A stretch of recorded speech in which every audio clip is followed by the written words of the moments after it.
Oh, I saw your question here. I guess you're having trouble getting started with this one.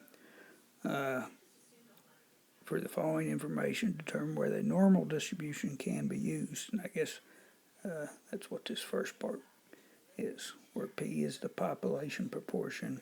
So I guess P is greater than or equal to 0.25, so we need to use 0.25. Alpha is level sigma, P hat, this is a sample, N is sample size. So N's 90 over here.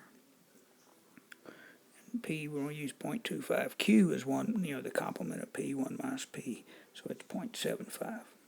So you need to take N times P here, 90 times 0.25, and that's 22.5, which is greater than 5.